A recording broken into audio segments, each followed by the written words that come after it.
penyampaiannya ini.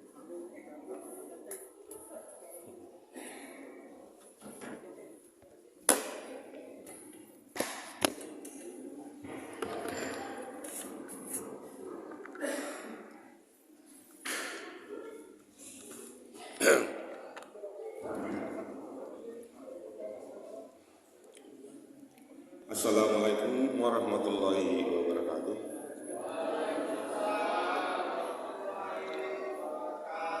Ya, bersyukur kepada Allah dengan mengucapkan Alhamdulillahirabbil alamin. Bersalawat kepada Rasulullah dengan mengucapkan Allahumma shalli ala Sayyidina Muhammadin wa ala ali Sayyidina Muhammad. Kaum muslimin dan muslimat hadirin salat Isya dan tarawih yang sama berbahagia. Sebagaimana yang disampaikan oleh protokol tadi, sekitar 15 atau 20 menit ke depan saya diberi waktu. Jadi tambah lagi 15 menit, kasihan saya dari jauh dari Bogor ini Pak. Ya, tidak apa-apa ya. Sebelum kita memasuki apa yang saya mau sampaikan, terlebih dahulu kita kirimkan dulu Fatihah. Kita baca sama-sama, kita kirimkan kepada almarhum dan almarhumah yang sudah meninggal dunia, yang pernah menyumbang di masjid ini, yang pernah menyumbang barangkali tanahnya untuk berdiri tegaknya masjid ini. Karena mereka lah sampai terwujud masjid ini. Maka jangan lupa kacang itu, jangan kita lupakan kulitnya. Oleh karena itu, Bapak dan Ibu, sama-sama saya tuntun kita bersama-sama kita kirimkan Fatihah ila hadratin Nabi Muhammadin sallallahu alaihi wasallam. Al-Fatihah. Fatihah. Bismillahirrahmanirrahim. Alhamdulillahirabbil alamin. Arrahmanir rahim. Maliki yaumiddin. Iyyaka na'budu wa iyyaka nasta'in. Ihdinas siratal mustaqim. Siratal ladzina an'amta 'alaihim ghairil maghdubi 'alaihim waladdallin. Amin. Alhamdulillahirabbil alamin. Puji dan syukur kehadirat Allah Subhanahu wa taala di mana pada malam ini, malam yang penuh dengan rahmah, penuh dengan karomah, penuh dengan inayah oleh Allah Subhanahu wa taala, kita dipertemukan di tempat ini. Banyak saudara-saudara kita yang ingin bertemu dengan Ramadan ini, tapi apa boleh buat, mereka sudah dipanggil oleh Yang Maha Kuasa. Tidak sampai lagi pada bulan Ramadan ini, mereka tidak berRamadan lagi. Oleh karena itu, Ramadan yang penuh karomah ini, mari kita manfaatkan, kita gunakan dengan sebaik-baiknya. Bagi yang mengaji, mengajilah sebanyak-banyaknya. 1 huruf Al-Quran sama dengan 10 kebajikan. Ya, ini betapa dahsyatnya Ramadan ini. Ramadan adalah bulan pendidikan, saling mengingatkan, saling memaafkan. Oleh karena itu, marilah kita saling bersilaturahim di antara kita semuanya. Jangan ada dengki di antara kita. Mari kita saling bermaafan di bulan Ramadan ini agar tidak tercoreng badan kita di hadapan Allah Subhanahu wa taala. Baik Bapak dan Ibu, saya mulai, tapi saya berikan dulu satu kisah. Ketika Rasulullah berjalan dengan para sahabat, Abu Bakar, Umar, Utsman, Ali, berjalan di tanah suci Mukarramah. Mereka menemukan sebuah bangkai kambing. Terus Rasulullah mengatakan, "Ya sahabatku, siapa yang mau membeli bangkai kambing itu?" Barangkali sudah didengar juga dengan tauziah saya di masjid lain. Siapa yang mau membeli itu bangkai kambing itu? Bingung para sahabat. Kenapa Rasulullah menyuruh saya untuk membeli kita beli itu bangkai kambing itu? Lalu bertanya para sahabat, "Ya Rasul, tega hatimu menyuruh kami untuk membeli bangkai kambing itu?" "Ya sahabatku, kalau saudara-saudaraku tahu hati saya ini yang dekat dengan Jibril mengatakan, pasti kalian akan tergugah hatinya. Itulah bangkai kambing itu lebih berharga, lebih mahal harganya bangkai kambing daripada dunia ini. Oleh karena itu, kaum Nasrani yang selalu cinta dengan dunia, cinta dengan keindahan-keindahan dunia ini alangkah hinanya. Tujuan kita orang Islam tidak lain, bukan dunia, tapi tujuan kita adalah akhirat, yaitu untuk surga. Jadi janganlah bermegah-megahan dari kasus ini. Janganlah kita terlalu menumpuk-numpuk harta. Sedekahkan uangmu. Karena harta yang kau tumpuk-tumpuk itu, misalnya emas yang begitu banyak, bukan untuk siapa itu. Bapak-bapak ini tersenyum kalau ibu meninggal. Untuk istri kedua itu. Sedekahkan sedekahkan untuk bekal kita di akhirat nanti. Ya. Jadi kalau kita menumpuk-numpuk harta, inilah yang sebenarnya yang dibenci oleh Allah. Lihat surat At-Takasur. Bapak dan Ibu sekalian, ada kisah lagi yang kedua. Ya, kisah kedua, ketika Rasulullah berjalan, kemudian dia temukan sebuah kuburan dengan sahabat tentunya. Lalu Rasulullah mengatakan, hai sahabatku, cepat melintasi kuburan itu dan mengatakan, cepat. Nah, begitu. Kemudian pulang lewat kuburan itu lagi. Para sahabat tidak disuruh cepat-cepat oleh Rasulullah. Kemudian bertanya Abu Bakar, hai Rasul, kita pergi tadi, Rasulullah mengatakan atau menyuruh kami cepat-cepat. Begitu kita pulang, tidak lagi menyuruh kami cepat-cepat. Ada apa sebenarnya Rasul? Ketika kita pergi tadi, ya sahabatku, ada seorang tua. Orang tua bapak itu dihukum, dipalu-palu kepalanya hancur debur. Kemudian bangun lagi, dipukul lagi, hancur lagi, bangun dihancurkan lagi. Ya, begitu kita pulang, anaknya membaca, mengaji. Anaknya membaca Al-Quran.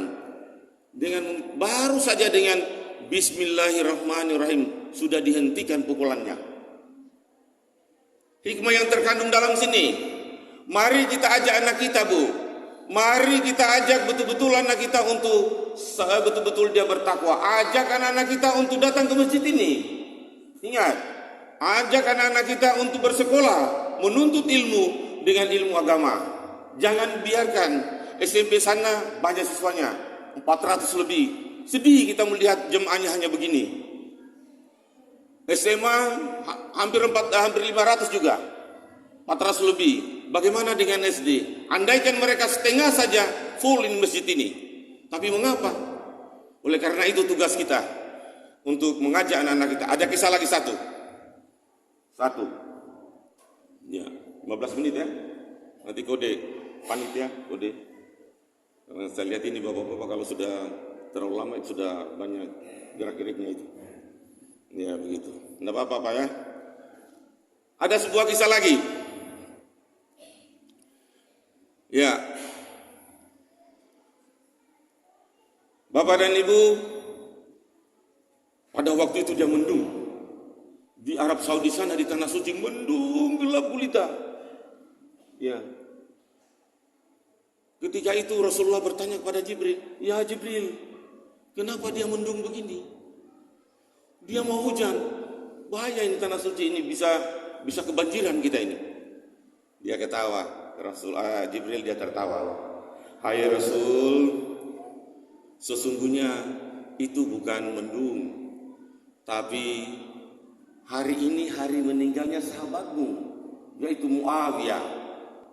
Dia meninggal karena mereka itu mendung itu adalah para malaikat. Ada 70.000 malaikat, 70.000 malaikat yang turun untuk menyolatkan Muawiyah. Ya, maaf saya dulu ya.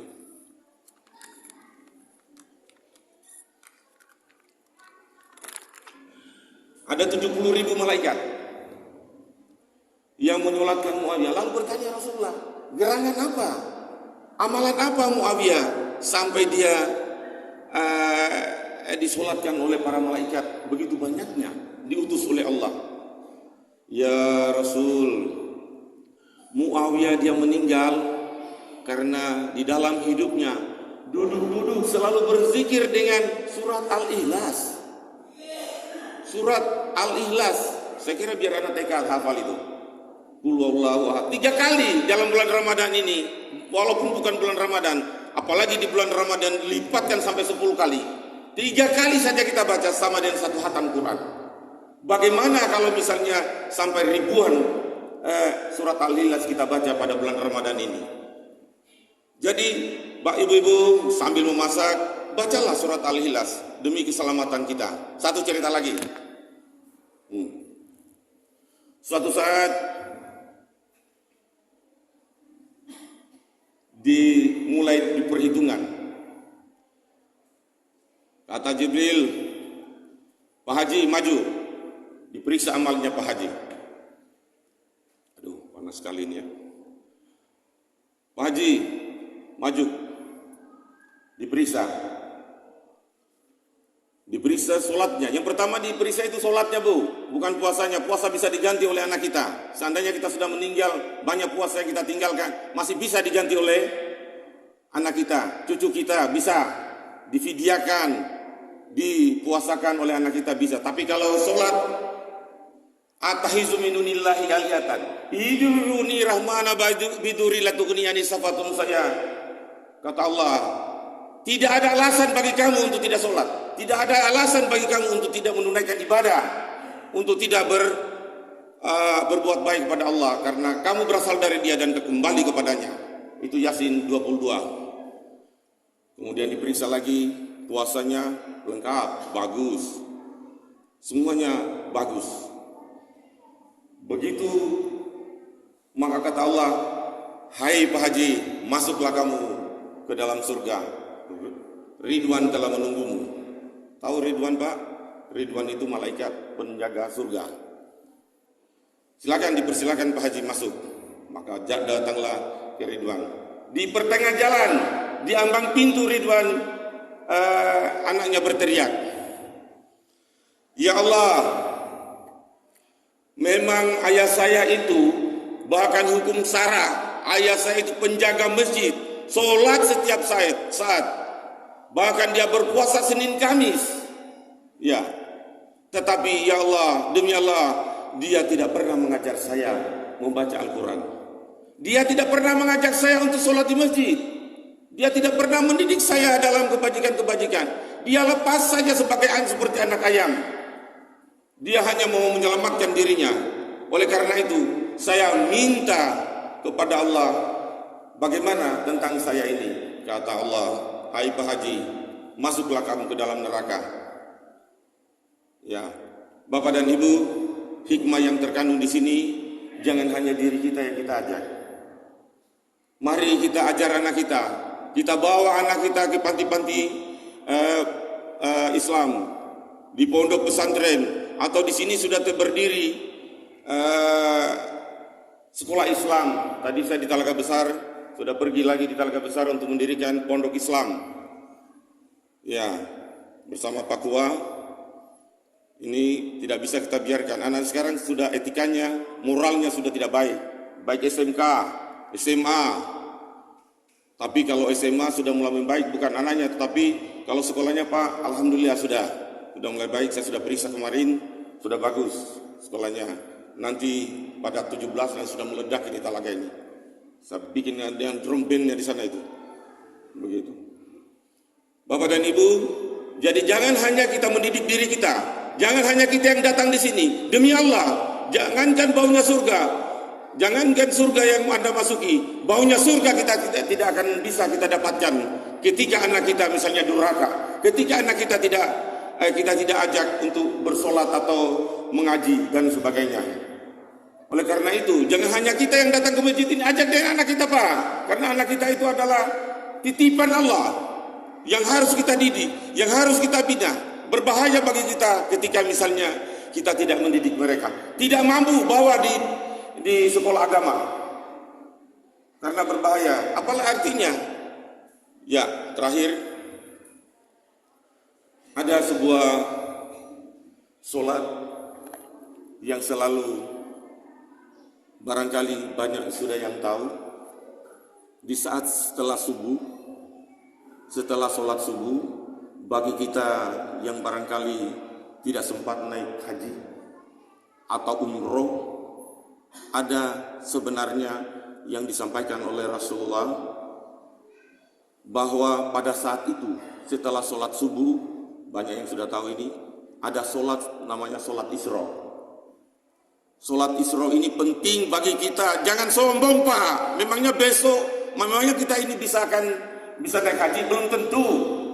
Belum tentu kita ini. Apalagi seperti saya, walaupun bagaimana. Sekarang sudah umur 60 sudah tidak bisa Pak.